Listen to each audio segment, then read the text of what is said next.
Lorry ಮಾಲೀಕರ ಸಂಘ ಸರಿಯಾದ ಒಂದು ತೀರ್ಮಾನ ತಗೋಬೇಕು ಎಂಬುದಕ್ಕಾಗಿ ಇವತ್ತು ಸಭೆ ಕರೆದಿದ್ದರು.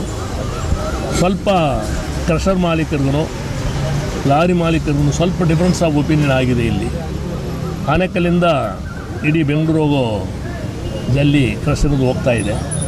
ಈ ಪರಿಸ್ಥಿತಿಯಲ್ಲಿ ಬೇರೆ ಜಾಗದಿಂದ ಮಾಗಡಿಯಿಂದ ಅಲ್ಲಿಂದ ಇಲ್ಲಿಂದ ಸ್ವಲ್ಪ ಲೋಡ್ ಇಲ್ಲಿ ಬರೋದು, ಅಲ್ಲಿ ಇವರು ಇಲ್ಲಿ ಬರೋದು, ಇಲ್ಲಿರೋರಿಗೆ ಏನು ಇಲ್ದಂಗೆ ಆಗೋಡುತ್ತೆ. ಎರಡನೇದು ಜಲ್ಲಿ ಮಾಲೀಕರು ಇವರಿಗೆ ಸ್ವಲ್ಪ ಡಿಫ್ರೆನ್ಸ್ ಆಫ್ ಒಪಿನಿಯನ್ ಬಂದಿದೆ ನಿನ್ನೆಯಿಂದ. ಅದೇನು ಎಲ್ಲ ಸರಿಪಡಿಸೋಣ ಅಂತ ಹೇಳಿದ್ದಾರೆ.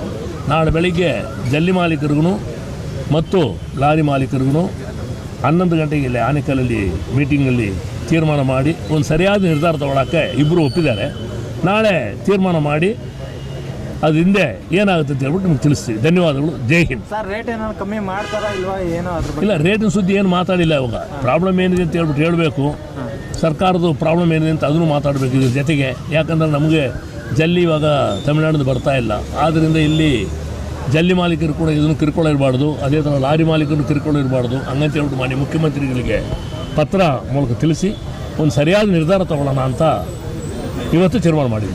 ಇವರು ಮೌನ ಪ್ರತಿಭಟನೆ ಮಾಡ್ತೀರಿ ಅಂದ್ರೂ ಸ್ಟೇಷನಲ್ಲಿ ಕೊಟ್ಟಿಲ್ಲ. ಇಲ್ಲ, ಸ್ಟೇಷನಲ್ಲಿ ಏನಿಲ್ಲ. ಅವರು ಸಾಹೇಬ್ರು ಏನು ಹೇಳಿದಂತೆ ಎಲ್ಲಿನೂ ಲಾ ಆ್ಯಂಡ್ ಆರ್ಡರ್ ಸಿಚುವೇಶನ್ ಇದ್ದೀರ ಮಾಡ್ಕೊಳ್ಳಿ ಅಂತ ಹೇಳಿದ್ದಾರೆ.